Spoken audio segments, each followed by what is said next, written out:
ਖਾਲਸਾ ਵਾਹਿਗੁਰੂ ਜੀ ਕੀ ਫਤਿਹ। TV 84 ਦੇਖ ਰਹੇ ਸਮੂਹ ਦਰਸ਼ਕਾਂ ਨੂੰ ਅਸੀਂ ਜੀ ਆਇਆਂ ਨੂੰ ਕਹਿੰਦੇ ਆ। ਤੇ ਮੇਰੇ ਨਾਲ ਨੇ ਡਾਕਟਰ ਦਰਸ਼ਨਪਾਲ, ਸੰਯੁਕਤ ਕਿਸਾਨ ਮੋਰਚੇ ਦੇ ਇੱਕ ਵੱਡੇ ਆਗੂ। ਇੱਥੇ ਸਾਡੇ ਪਿੱਛੇ ਸੰਯੁਕਤ ਕਿਸਾਨ ਮੋਰਚੇ ਦੀ ਸਟੇਜ ਆ ਸਿੰਘੂ ਬਾਰਡਰ ਤੇ। ਡਾਕਟਰ ਦਰਸ਼ਨਪਾਲ ਜੀ, ਅੱਜ ਜਿਹੜਾ ਪ੍ਰਧਾਨ ਮੰਤਰੀ ਜਿਹਨੂੰ ਕਿਹਾ ਜਾ ਰਿਹਾ ਸੀ ਇਹ ਤਾਨਾਸ਼ਾਹ ਆ, ਨਹੀਂ ਝੁਕਦਾ, ਨਹੀਂ ਕਿਤੇ ਪਿੱਛੇ ਹਟਦਾ, ਕਿਸਾਨਾਂ ਨੇ ਪਿੱਛੇ ਹਟਾ ਦਿੱਤਾ, ਕੀ ਕਹਿਣਾ ਚਾਹੁੰਦੇ ਹੋ? देखो, किसान अंदोलन ने एक लंबे अंदोलन ने, इतिहासिक अंदोलन ने, देश व्यापी अंदोलन ने 670 किसानां ਦੀਆਂ ਜਾਨਾਂ ਦੇ ਕੇ ਪੰਜਾਬ ਚੋਂ ਉੱਠ ਕੇ ਪੂਰੇ ਦੇਸ਼ 'ਚ ਫੈਲ ਕੇ ਦੁਨੀਆ ਦੇ ਵਿੱਚ ਆਪਣੀ ਹਮਾਇਤ ਹਾਸਲ ਕਰਕੇ ਐਸੇ ਹਾਲਤ ਬਣਾਤੇ ਕਿ ਅੱਜ ਪ੍ਰਧਾਨ ਮੰਤਰੀ ਨੂੰ ਕਹਿਣਾ ਪਿਆ ਕਿ ਮੈਨੂੰ ਬਹੁਤ ਅਫਸੋਸ ਹੈ, ਮੈਂ ਪਛਤਾਤਾਪ ਕਰਦਾ, ਮੈਂ ਮਾਫੀ ਮੰਗਦਾ ਕਿ ਅਸੀਂ ਕਿਸਾਨਾਂ ਨੂੰ ਉਹਨਾਂ ਦੇ ਮੁੱਦਿਆਂ ਬਾਰੇ ਸਮਝਾ ਨਹੀਂ ਸਕੇ। ਘੱਟੋ ਘੱਟ ਇਸ ਲਈ ਤਾਂ ਉਹਨਾਂ ਨੇ ਮਾਫੀ ਮੰਗੀ। ਪ੍ਰਧਾਨ ਮੰਤਰੀ ਦੇ ਪਿਛਲੇ 8 ਸਾਲਾਂ ਦੇ ਇਤਿਹਾਸ ਵਿੱਚ ਕਦੇ ਵੀ ਉਹਨਾਂ ਨੇ ਇੱਕ ਕਦਮ ਪਿੱਛੇ ਨਹੀਂ ਛੁੱਟਿਆ। ਹਮੇਸ਼ਾ ਉਹਨਾਂ ਨੇ ਕਿਹਾ ਕਿ ਜੋ ਮੈਂ ਕੀਤਾ ਠੀਕ ਕੀਤਾ, ਜੋ ਮੈਂ ਲਾਗੂ ਕਰ ਰਿਹਾ ਠੀਕ ਕਰ ਰਿਹਾ, ਇਹਨੂੰ ਲਾਗੂ ਕਰੂੰਗਾ। ਨੰਬਰ 1। ਨੰਬਰ 2, ਇਹਦਾ ਸ਼੍ਰੇ ਮੈਂ ਇਹ ਕਾਨੂੰਨ ਵਾਪਸ ਲੈਣ ਦਾ ਮੈਂ ਜੀ ਆਇਆ ਤਾਂ ਕਹਿੰਦਾ ਉਹਨਾਂ ਦੇ ਇਸ ਕਦਮ ਨੂੰ, ਲੇਕਿਨ ਇਹਦਾ ਸ਼੍ਰੇ ਜਾਂ ਇਹਦਾ ਧੰਨਵਾਦ ਮੈਂ ਨਹੀਂ ਕਰੂੰਗਾ ਉਹਨਾਂ ਦਾ। ਧੰਨਵਾਦ ਕਰਦਾ ਮੈਂ ਉਹਨਾਂ ਸ਼ਹੀਦ ਹੋਏ ਕਿਸਾਨਾਂ ਦਾ, ਧੰਨਵਾਦ ਕਰਦਾ ਤਮਾਮ ਜਨਤਾ ਦਾ, ਤਮਾਮ ਕਿਸਾਨਾਂ ਦਾ, ਦੇਸ਼ ਦੀਆਂ ਕਿਸਾਨ ਜਥੇਬੰਦੀਆਂ ਦਾ, ਜਿਨ੍ਹਾਂ ਨੇ ਦਿਨ ਰਾਤ ਲੱਗ ਕੇ, ਜਿਨ੍ਹਾਂ ਨੇ ਖੂਨ ਪਸੀਨਾ ਡੋਲ ਕੇ, ਜਿਨ੍ਹਾਂ ਨੇ ਪਰਚੇ ਝੂਠੇ ਦਰਜ ਕਰਵਾ ਕੇ, ਜਿਹੜੇ ਜੀਪਾਂ ਦੇ ਥੱਲੇ ਕੁਚਲੇ ਗਏ, ਜਿਨ੍ਹਾਂ ਦੀਆਂ ਸ਼ਹਾਦਤਾਂ ਨੇ, ਜਿਨ੍ਹਾਂ ਦੀ ਮਿਹਨਤ ਨੇ ਇਸ ਅੰਦੋਲਨ ਨੂੰ ਜਨਮ ਦਿੱਤਾ, ਜਿਹਦੇ ਕਰਕੇ ਅੱਜ ਸੰਯੁਕਤ ਕਿਸਾਨ ਮੋਰਚਾ ਦਾ ਨਾਮ ਸਾਰੀ ਦੁਨੀਆ 'ਚ ਜਾਣਿਆ ਜਾਂਦਾ, ਜਿਹਦੇ ਕਰਕੇ ਕਿਸਾਨਾਂ ਨੂੰ ਲੱਗਣ ਲੱਗਿਆ ਕਿ ਸਾਡਾ ਪਹਿਲੀ ਵਾਰੀ ਕੋਈ ਐਸੀ ਜਗ੍ਹਾ ਸਾਡੀ ਬਣ ਗਈ ਕਿ ਅਸੀਂ ਆਉਣ ਵਾਲੇ ਸਮੇਂ 'ਚ ਆਪਣੀ ਘੱਟੋ ਘੱਟ ਸਮਰਥਨ ਮੁੱਲ ਵਰਗੀ ਜਾਂ ਸਾਡੀਆਂ ਫਸਲਾਂ ਦੇ ਬੀਮੇ ਵਰਗੀ ਜਾਂ ਕੁਦਰਤੀ ਆਫਤਾਂ ਨਾਲ ਜੋ ਸਾਡੀਆਂ ਫਸਲਾਂ ਬਰਬਾਦ ਹੁੰਦੀਆਂ ਉਹਦੀ ਕੰਪਨਸੇਸ਼ਨ, ਜਾਂ ਸਭ ਤੋਂ ਉੱਪਰ ਕਰਜ਼ੇ ਨੂੰ ਖਤਮ ਕਰਾਉਣ ਲਈ ਅਸੀਂ ਲੜ ਸਕਦੇ ਹਾਂ। ਇਹ ਪਹਿਲੀ ਵਾਰੀ ਕਿਸਾਨਾਂ ਦਾ ਅੰਦੋਲਨ ਐਡਾ ਵੱਡਾ ਹੋਇਆ ਤੇ ਸ਼੍ਰੇ ਸਾਰਾ ਇਸ ਗੱਲ ਦਾ ਜਾਣਾ ਚਾਹੀਦਾ ਇਸ ਕਿਸਾਨ ਅੰਦੋਲਨ ਨੂੰ, ਨਾ ਕਿ ਬੀਜੇਪੀ ਜਾਂ ਸਾਡੇ ਪ੍ਰਧਾਨ ਮੰਤਰੀ ਨੂੰ ਕੋਈ ਇਹਦਾ ਸ਼੍ਰੇ ਦੇਣਾ ਚਾਹੀਦਾ। ਡਾਕਟਰ ਸਾਹਿਬ, ਉਹਨਾਂ ਦੇ ਇਸ ਨੂੰ ਵੈਲਕਮ ਕਰਦੇ ਹਾਂ ਬਸ ਸਟੈਪ। ਡਾਕਟਰ ਸਾਹਿਬ, ਤੁਸੀਂ ਇੱਕ ਵੱਡੇ ਕਿਸਾਨ ਆਗੂ, ਤੁਸੀਂ ਬੜੀਆਂ ਕਿਸਾਨ ਮੂਵਮੈਂਟਸ ਦੇਖੀਆਂ ਨੇ।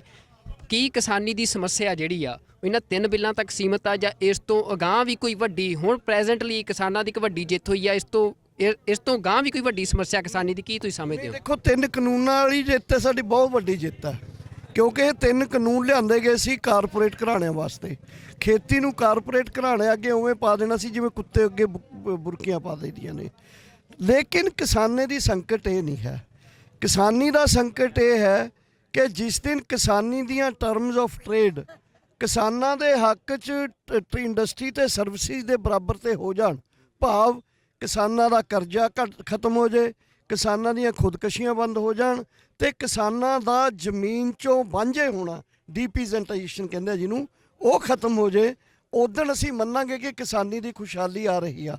ਇਹ ਤਾਂ ਜਿਹੜੇ 3 ਕਾਨੂੰਨ ਆਏ ਸੀ ਲਾਗੂ ਹੀ ਨਹੀਂ ਹੋਏ ਹਲੇ। ਇਹ ਲਾਗੂ ਹੋ ਕੇ ਸਾਡੀ ਕਿਸਾਨੀ ਦੇ ਸੰਕਟ ਨੂੰ ਹੋਰ ਤਿੱਖਾ ਕਰਦੇ, ਇਹ ਹੋਰ ਵਧਾਉਂਦੇ। ਉਹ ਗੱਲ ਕਰਕੇ ਅਸੀਂ ਲੜ ਰਹੇ ਸੀ, ਪਹਿਲਾਂ ਹੀ ਲੜ ਰਹੇ ਸੀ। ਜਿਵੇਂ ਅੱਜ ਦਵਿੰਦਰ ਸ਼ਰਮਾ ਜੀ ਕਹਿ ਰਹੇ ਸੀ ਕਿ ਉਦੋਂ ਅਗਰ ਅਮਰੀਕਾ ਦੇ ਕਿਸਾਨ ਲੜ ਕੇ ਘੱਟੋ ਘੱਟ ਸਮਰਥਨ ਮੁੱਲ ਲੈ ਲੈਂਦੇ ਤਾਂ ਅਮਰੀਕਾ ਦੇ ਕਿਸਾਨਾਂ ਦਾ ਇੰਨਾ ਬੁਰਾ ਹਾਲ ਨਹੀਂ ਸੀ ਹੋਣਾ ਜਿੰਨਾ ਅੱਜ ਹੈ।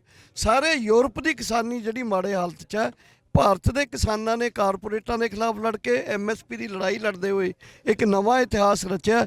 ਇਹਦੇ ਲਈ ਮੈਂ ਤੁਹਾਨੂੰ ਸਾਰਿਆਂ ਨੂੰ, ਮੀਡੀਆ ਵਾਲਿਆਂ ਦਾ ਵੀ ਧੰਨਵਾਦ ਕਰਦਾ, ਸਾਰਿਆਂ ਨੂੰ ਵਧਾਈ ਵੀ ਦਿੰਦਾ। ਡਾਕਟਰ ਸਾਹਿਬ, ਜਿਹੜੀ ਭਾਰਤ ਦੀ, ਇੱਕ ਮਿੰਟ, ਜਿਹੜੀ ਭਾਰਤ ਦੀ ਕਿਸਾਨੀ ਦੀ ਸਮੱਸਿਆ ਆ ਤੇ ਪੰਜਾਬ ਦੀ ਕਿਸਾਨੀ ਦੀ ਸਮੱਸਿਆ, ਇਹਨਾਂ ਦੇ ਵਿੱਚ ਕੋਈ ਫਰਕ ਦੇਖਦੇ ਹੋ ਜਾਂ ਇਹ ਕਾਮਨ ਸਮਝਦੇ ਹੋ ਇਸ ਨੂੰ? ਨਹੀਂ, ਇਹ ਦੇਖੋ, ਅੱਜ ਤੋਂ 40 ਸਾਲ ਪਹਿਲਾਂ ਕਾਫੀ ਚੀਜ਼ਾਂ ਵੱਖ-ਵੱਖ ਸੀਗੀਆਂ, ਲੇਕਿਨ 40 ਸਾਲਾਂ ਦੀ ਗਲੋਬਲਾਈਜ਼ਡ ਵਰਲਡ ਦੇ ਵਿੱਚ ਬਹੁਤ ਸਾਰਾ ਜਿਹੜੇ ਸੁਹਾਗਾ ਫਿਰ ਗਿਆ ਇਹ। ਅੱਜ ਉੜੀਸਾ ਦੇ ਵਿੱਚ ਵੀ, ਤੇਲੰਗਾਨਾ ਦੇ ਅੰਦਰ ਵੀ, ਬਿਹਾਰ ਦੇ ਅੰਦਰ ਵੀ ਮਾਰਕੀਟ ਲਈ ਬੀਜਦੇ ਘੱਟ ਨੇ ਪੰਜਾਬ ਨਾਲੋਂ, ਲੇਕਿਨ ਬੀਜਦੇ ਨੇ। ਅੱਜ ਉੱਥੇ ਵੀ ਮਸ਼ੀਨਰੀ ਤੇ ਪੈਸਟੀਸਾਈਡ, ਇਨਸੈਕਟੀਸਾਈਡ ਚਲੇ ਗਏ ਨੇ। ਅੱਜ ਉੱਥੇ ਵੀ ਕਿਸਾਨ ਕਰਜ਼ੇ ਹੇਠ ਤੇ ਖੁਦਕਸ਼ੀਆਂ ਉੱਥੇ ਵੀ ਕਰ ਰਹੇ ਨੇ। ਸੋ ਕਾਮਨਨੈਸ ਵੱਧਦੀ ਜਾ ਰਹੀ ਹੈ, ਡਿਸਪੈਰਿਟੀਜ਼ ਨੇ ਜਿਹੜੀਆਂ ਘਟਦੀਆਂ ਜਾ ਰਹੀਆਂ ਨੇ। ਸੋ ਅਨਈਵਨਨੈਸ ਘਟਦੀ ਜਾਂਦੀ ਹੈ, ਈਵਨਨੈਸ ਵੱਧਦੀ ਜਾ ਰਹੀ ਹੈ। ਡਾਕਟਰ ਸਾਹਿਬ, ਇਕਨੋਮਿਕਲ ਆਸਪੈਕਟ ਤੋਂ ਦੇਖੋ, ਇਹਨਾਂ ਇਕਨੋਮਿਕਲ ਆਸਪੈਕਟ ਤੋਂ ਵੀ ਮੈਂ ਕਹੂੰਗਾ, ਇਸੇ ਕਰਕੇ ਹੀ ਇਕਨੋਮਿਕਲ ਆਸਪੈਕਟ ਤੋਂ ਮੈਂ ਕਹਿੰਦਾ ਕਿ ਲੈਂਡ, ਚਲੋ ਉਹ ਡਿਟੇਲ 'ਚ ਨਹੀਂ ਮੈਂ ਜਾਂਦਾ। ਇਕਨੋਮਿਕਲ ਆਸਪੈਕਟ ਤੋਂ ਮੈਂ ਪੁੱਛਣਾ ਚਾਹੁੰਦਾ ਕਿ ਪੰਜਾਬ ਦੀ ਜਿਹੜੀ ਐਗਰੀਕਲਚਰ ਆ ਉਹਦੇ ਲਈ ਉਹਦਾ ਵੈਸਟ ਦਾ ਟ੍ਰੇਡ ਰੂਟ ਖੁੱਲ੍ਹਣਾ ਬੜਾ ਜ਼ਰੂਰੀ ਸਮਝਿਆ ਜਾਂਦਾ ਆ, ਕਿ ਜਿਹੜਾ ਲਾਂਘਾ, ਜਿਵੇਂ ਕਰਤਾਰਪੁਰ ਸਾਹਿਬ ਦਾ ਇੱਕ ਲਾਂਘਾ ਖੁੱਲ੍ਹਿਆ ਆ, ਤਾਂ ਜਿਹੜੇ ਪੰਜਾਬ ਦੇ ਕਿਸਾਨ ਨੇ ਉਹਨਾਂ ਦੀ ਭਲਾਈ ਲਈ ਤੁਸੀਂ ਕੀ ਚਾਹੁੰਦੇ ਹੋ ਕਿ ਅੱਗੇ ਕਿਸਾਨ ਇਹ ਵੀ ਸੰਘਰਸ਼ ਕਿਸਾਨ ਯੂਨੀਅਨਾਂ ਕਰਨਗੀਆਂ? ਤਾਂ ਹੀ ਤਾਂ ਪੰਜਾਬ ਦੇ ਕਿਸਾਨਾਂ ਨੇ 3 ਕਾਨੂੰਨਾਂ ਦੇ ਵਿਰੁੱਧ ਵੱਧ ਲੜਾਈ ਲੜੀ ਹੈ। ਤਾਂ ਹੀ ਪੰਜਾਬ ਦੇ ਕਿਸਾਨ ਨੇ ਜਿਹੜੇ ਮੰਡੀ ਲਈ ਵੱਧ ਲੜਦੇ ਨੇ। ਉਹਦੇ ਵਾਸਤੇ ਜਿਵੇਂ ਮੰਨ ਲਓ ਕਰਤਾਰਪੁਰ ਲਾਂਘਾ ਖੁੱਲਿਆ, ਇਸ ਕਿਸਮ ਦਾ ਟ੍ਰੇਡ ਦਾ ਜਿਹੜਾ ਉਹ ਹੈ ਬੈਰੀਅਰ ਨੇ ਜਿਹੜੇ ਟੁੱਟਣੇ ਚਾਹੀਦੇ ਨੇ, ਕਿਉਂਕਿ ਪੰਜਾਬ ਦੇ ਕਿਸਾਨ ਵੱਧ ਓਵਰ ਪ੍ਰੋਡਕਸ਼ਨ ਕਰਦੇ ਨੇ, ਬਿਹਾਰ ਦੇ ਵਿੱਚ ਉਨੀ ਓਵਰ ਪ੍ਰੋਡਕਸ਼ਨ ਨਹੀਂ ਹੈ। ਇਹ ਫਰਕ ਹੈਗਾ। ਲੇਕਿਨ ਜੇ ਦੁਨੀਆ ਦੀ ਡਿਵੈਲਪਮੈਂਟ ਨੂੰ ਤੁਸੀਂ ਦੇਖੋਗੇ, ਉਹਦੇ 'ਚ ਇਹ ਸੰਯੁਕਤ ਕਿਸਾਨ ਮੋਰਚੇ ਦਾ ਬਣਨਾ ਇੱਕ ਆਪਣੇ ਆਪ 'ਚ ਐਕਸਪੈਰੀਮੈਂਟ ਹੋ ਗਿਆ ਕਿ ਦੇਸ਼ ਦੇ ਕਿਸਾਨਾਂ ਨੂੰ ਇਕਜੁੱਟ ਮੋਰਚੇ ਦੀ ਲੋੜ ਹੈ। ਉਹਨਾਂ ਦੇ ਇਸ਼ੂ ਇੱਕੋ ਜਿਹੇ, ਜਿਵੇਂ ਮੰਨ ਲਓ ਕਰਜ਼ੇ ਦਾ ਇਸ਼ੂ, MSP ਦਾ ਇਸ਼ੂ, ਇਹ ਚੱਲ 3 ਕਾਨੂੰਨ ਵਾਲਾ ਤਾਂ ਨਹੀਂ ਰਿਹਾ, ਇਹ ਐਗਰੀਕਲਚਰ ਡਿਵੈਲਪਮੈਂਟ ਦਾ ਇਸ਼ੂ, ਐਗਰੀਕਲਚਰ ਪਾਲਿਸੀ ਕਿਸਾਨ ਪੱਕੀ ਲੈ ਕੇ ਆਉਣ ਦਾ ਇਸ਼ੂ, ਇਹ ਕਾਮਨ ਇਸ਼ੂ ਬਣ ਗਏ। ਇਸੇ ਕਰਕੇ SKM ਹੈ ਜਿਹੜਾ ਆਪਣੇ ਆਪ 'ਚ ਤੁਹਾਡਾ ਕਾਮਯਾਬ। ਇੱਕ ਬੜਾ ਐਕਸਪੀਰੀਅੰਸ ਹੈ, ਕੰਟੀਨਿਊ ਰਹੂੰਗਾ ਸੰਯੁਕਤ ਕਿਸਾਨ ਮੋਰਚਾ, ਤੁਹਾਨੂੰ ਲੱਗ ਰਿਹਾ? ਕੋਸ਼ਿਸ਼ ਕਰਾਂਗੇ ਵੀ ਪੱਕਾ ਕੋਸ਼ਿਸ਼ ਰਹਿਣਾ ਤੇ ਚਾਹੀਦਾ। ਕਿਉਂਕਿ ਮੇਰੀ ਕੋਸ਼ਿਸ਼ ਨਹੀਂ, ਅਗਰ ਹਾਲਾਤ ਦੁਨੀਆ ਦੇ ਐਸੇ ਬਣ ਗਏ, ਹਾਲਾਤ ਸਾਡੀ ਐਗਰੀਕਲਚਰ ਇਕਨੋਮੀ ਦੇ ਐਸੇ ਬਣ ਗਏ ਤਾਂ ਪੱਕਾ ਇਹ ਤੇ ਜਾਰੀ। ਕੈਪੀਟਲਿਜ਼ਮ ਦੇ ਖਿਲਾਫ ਲੜਾਈ ਹੈ ਜਿਹੜੀ ਇੱਕ ਵੱਡੀ, ਉਹਨੂੰ ਅੱਜ ਹਾਰ ਸਿਰਫ ਨਰਿੰਦਰ ਮੋਦੀ ਦੀ ਸਰਕਾਰ ਨਹੀਂ, ਕੈਪੀਟਲਿਜ਼ਮ ਦੇ ਪੂੰਜੀਵਾਦ ਨੂੰ ਵੱਡੀ ਹਾਰ ਮਿਲੀ ਆ ਪੰਜਾਬ ਦੇ। ਤੇ ਉਹਦੇ ਵਿੱਚ ਜਿਹੜੀ ਪੰਜਾਬ ਦੀ ਜਿਹੜੀ ਇੱਕ ਟ੍ਰੈਡੀਸ਼ਨ ਆ ਜਾਂ ਇੱਥੋਂ ਦੀ ਹਿਸਟੋਰੀਕਲ ਟ੍ਰੈਡੀਸ਼ਨ ਆ, ਉਹਦਾ ਕਿੰਨਾ ਕੁ ਰੋਲ ਦੇਖਦੇ ਹੋ ਤੁਸੀਂ ਕਿ ਪੂੰਜੀਵਾਦ ਨੂੰ ਪਹਿਲੀ ਜਿਹੜਾ ਗੱਲ ਤਾਂ ਪੂੰਜੀਵਾਦ ਤੇ ਕਾਰਪੋਰੇਟ ਘਰਾਣਿਆਂ ਦੇ ਖਿਲਾਫ ਵੱਡੀ ਲੜਾਈ ਹੈ। ਨੰਬਰ 2, ਇਹ ਦਿੱਲੀ ਤੇ ਪੰਜਾਬੀਆਂ ਦਾ ਇੱਕ ਤਰ੍ਹਾਂ ਦਾ ਫਸੇ ਹੋਏ ਸੀ ਸਿੰਘ ਬਹੁਤ ਜ਼ਿਆਦਾ। ਤੇ ਇਹਦੇ 'ਚ ਮੈਂ ਇਹ ਕਹਿਣਾ ਚਾਹੁੰਦਾ ਕਿ ਪੰਜਾਬੀ ਕਿਸਾਨਾਂ ਨੇ ਇਹਦੇ 'ਚ ਵੱਡੀ ਭੂਮਿਕਾ ਨਿਭਾਈ ਹੈ। ਨਾਲ ਹਰਿਆਣਵੀ ਸਾਡੇ ਭਰਾ ਨੇ ਜਿਹੜੇ, ਉਹਨਾਂ ਨੇ ਜੁੜ ਕੇ ਦੋਨਾਂ ਭਰਾਵਾਂ ਨੇ ਵੱਡੀ ਭੂਮਿਕਾ ਨਿਭਾਈ ਹੈ। ਔਰ ਸ਼ੁਰੂ ਦੇ ਵਿੱਚ ਇਸ ਗੱਲ 'ਚ ਕੋਈ ਕਹਿਣਾ ਨਹੀਂ, ਸਾਡਾ ਇਤਿਹਾਸ, ਸਾਡਾ ਕਲਚਰ, ਸਾਡਾ ਸੱਭਿਆਚਾਰ, ਸਾਡਾ ਧਰਮ, ਸਾਡੀਆਂ ਸ਼ਖਸੀਅਤਾਂ, ਸਾਡੀਆਂ ਸੰਪਰਦਾਵਾਂ ਜਿਹੜੀਆਂ ਉਹਨਾਂ ਦੇ ਵਿੱਚੋਂ ਮਤਲਬ ਕਿ ਲੈ ਕੇ ਉਹਨਾਂ ਦੇ ਆਸਰੇ ਦੇ ਉੱਤੇ ਅੰਦੋਲਨ ਚੱਲਿਆ। ਉਹਨਾਂ ਨੇ ਬਹੁਤ ਵੱਡਾ ਯੋਗਦਾਨ ਪਾਇਆ, ਜਿਹਦੇ 'ਚ ਸਾਡੀ ਸਿੱਖੀ ਸੰਸਥਾਵਾਂ ਸੰਪਰਦਾਵਾਂ ਦੀ ਬਹੁਤ ਵੱਡਾ ਯੋਗਦਾਨ ਹੈ। ਇਹ ਅੰਦੋਲਨ ਦੇ ਲਈ ਆਪਣੇ ਆਪ ਲਈ ਇੱਕ ਬਹੁਤ ਰਿਕਗਨਾਈਜ਼ ਤੇ ਆਇਡੈਂਟੀਫਾਈ ਕਰਨ ਵਾਲੀ ਗੱਲ ਹੈ, ਸੋ ਦੈਟ ਅੰਦੋਲਨਾਂ ਨੂੰ ਅੱਗੇ ਇਹੋ ਜਿਹੀਆਂ ਚੀਜ਼ਾਂ ਨਾਲ ਵੀ ਲੈਸ ਕੀਤਾ ਜਾ ਸਕੇ। ਆਖਰੀ ਸਵਾਲ ਆ, ਜਿਹੜਾ ਸੰਯੁਕਤ ਕਿਸਾਨ ਮੋਰਚਾ ਪੰਜਾਬ ਦੀਆਂ 2022 ਦੀਆਂ ਚੋਣਾਂ ਦੇ ਵਿੱਚ ਕੀ ਵੋਟਿੰਗ ਜਿਹੜਾ ਸਾਰਾ ਪੋਲੀਟੀਕਲ ਪ੍ਰੋਸੈਸ ਆ ਉਹਦਾ ਹਿੱਸਾ ਬਣੇਗਾ? ਨਹੀਂ, ਸੰਯੁਕਤ ਕਿਸਾਨ ਮੋਰਚੇ ਦਾ ਐਸਾ ਕੋਈ ਏਜੰਡਾ ਅੱਜ ਤੱਕ ਨਹੀਂ ਹੈ। ਕੱਲ ਪਰਸੋਂ ਨੂੰ, ਚੌਥੇ ਨੂੰ, 15 ਮੀਟਿੰਗਾਂ 'ਚ ਕੀ ਹੁੰਦਾ, ਕੋਈ ਲੈ ਕੇ ਆਉਂਦਾ ਹੈ, ਉਹਦੇ 'ਚ ਫਿਰ ਮੋਰਚਾ ਕੀ ਸਟੈਂਡ ਲੈਂਦਾ ਉਹ ਕੱਲ ਨੂੰ ਦੇਖੇਗਾ। ਬਿਲਕੁਲ ਜੀ। ਇਹ ਡਾਕਟਰ ਦਰਸ਼ਨਪਾਲ ਜਿਹੜੇ ਆ, ਉਹਨਾਂ ਨੇ ਜਿਹੜੀ ਗੱਲ ਆ ਇਹ ਕਾਫੀ ਗੱਲਾਂ ਕਲੀਅਰ ਕੀਤੀਆਂ ਨੇ।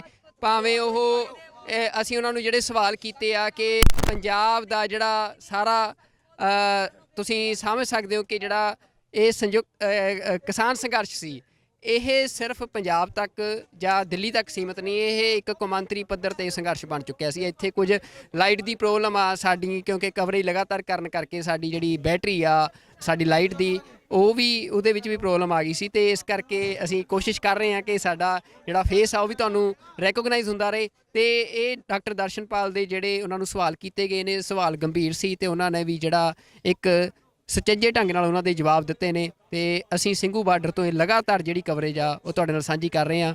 TV 84 ਦੇਖ ਰਹੇ ਸਮੂਹ ਦਰਸ਼ਕਾਂ ਦਾ ਧੰਨਵਾਦ। ਵਾਹਿਗੁਰੂ ਜੀ ਕਾ ਖਾਲਸਾ, ਵਾਹਿਗੁਰੂ ਜੀ ਕੀ ਫਤਿਹ।